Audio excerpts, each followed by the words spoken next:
Bharatiya Janata party की ओर से, RSS की ओर से, भारतीय जनता पार्टी के अन्य घटक संगठनों की ओर से क्या कभी भी एक शब्द भी अंकिता को न्याय दिलाने के लिए उनकी जुबान से बाहर निकला? नहीं निकला, नहीं निकल सकता है। यदि आपको लगता है कि विधानसभा का सत्र बुलाकर निंदा प्रस्ताव पास करके उत्तराखंड में महिलाओं का वोट एक तरफा आपकी तरफ आ जाएगा, तो आप गलती कर रहे हैं। महिलाएं आपसे सवाल पूछेंगे कि अंकिता भंडारी के मामले में आपकी जुबान सिली सिली सी क्यों है। महिलाएं आपसे सवाल पूछेंगी कि उनके नौनिहालों के रोजगार को बढ़ाने के लिए आप क्या कर रहे हैं। महिलाएं आपसे सवाल पूछेंगी कि उनके गांव का स्कूल बंद क्यों हो गया है।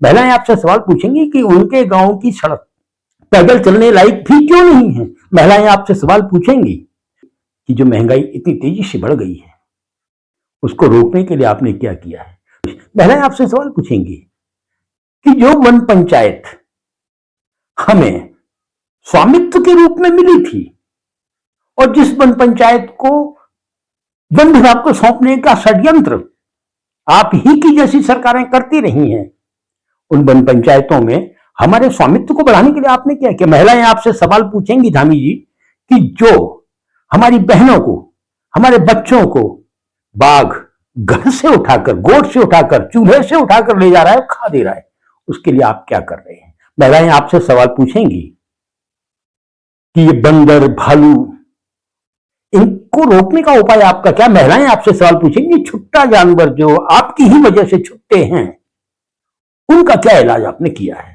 महिलाएं आपसे सवाल पूछेंगी कि तेजी से बिगड़ रही हमारी अर्थव्यवस्था को संभालने के लिए आपने क्या किया है। आप आइए तो सही जनता के बीच में और देखेंगे आप कि वो सारे सवाल आपसे पूछे जाने हैं जो इन 10 सालों में उपजे।